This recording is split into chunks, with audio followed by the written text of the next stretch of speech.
Morning दोस्तों, स्वागत है आपका एक और स्टोरी सेशन में। तो चलिए शुरू करते हैं।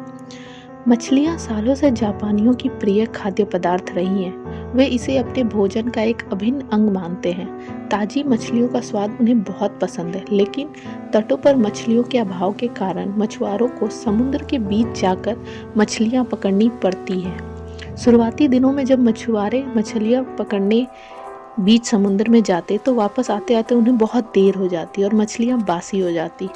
यह उनके लिए एक बहुत बड़ी समस्या बन गई, क्योंकि लोग बासी मछलियाँ खरीदने से कतराते थे। इस समस्या का निराकरण मछुआरों ने अपनी बोट में फ्रीजर लगवाकर किया। वे मछलियाँ पकड़ने के बाद उन्हें फ्रीजर में डाल देते थे। इससे मछलियाँ लंबे समय तक ताज़ी बनी रहती थी। लेकिन लोगों ने फ्रीजर में रखी मछलियों का स्वाद पहचान लिया। वे ताज़ी मछलियों की तरह स्वादिष्ट नहीं लगती थी। लोग उन्हें खास पसंद नहीं करते थे और खरीदना नहीं चाहते थे।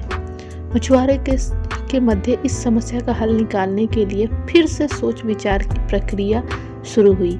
आखिरकार इसका हल भी मिल गया। सभी मछुआरों ने अपनी बोट में फिश टैंक बनवा लिया। मछलियाँ पकड़ने के बाद वे उन्हें पानी से भरे फिश टैंक में डाल देते। इस तरह वे ताज़ी मछलियाँ बाजार तक लाने लगे। लेकिन इसमें भी एक समस्या आ खड़ी हुई। फिश टैंक में मछलियाँ कुछ देर तक इधर उधर विचरण करती, लेकिन ज़्यादा जगह न होने के कारण कुछ देर बाद स्थिर हो जाती।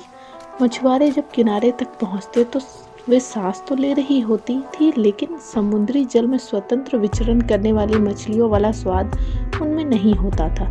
लोग चखकर ये अंतर कर लेते थे। ये मछुआरे के लिए फिर से परेशानी का सबब बन गई।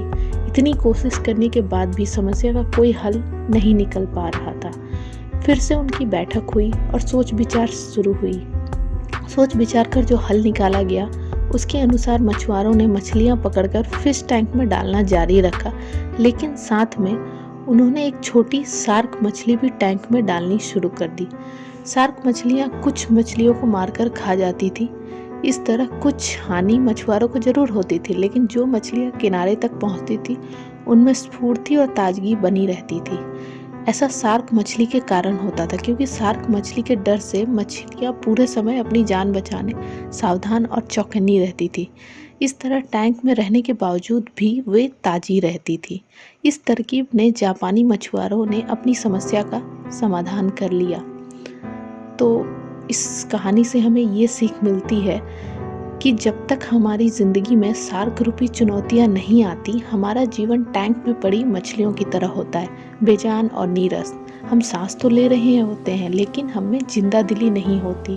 हम बस एक रूटीन से बंद कर रह जाते हैं। धीरे धीरे हम इसके इतने आदी हो जाते हैं कि चुनौतियाँ आने पर बड़ी जल्दी उसके सामने दम तोड़ देते हैं या हार मान जाते हैं।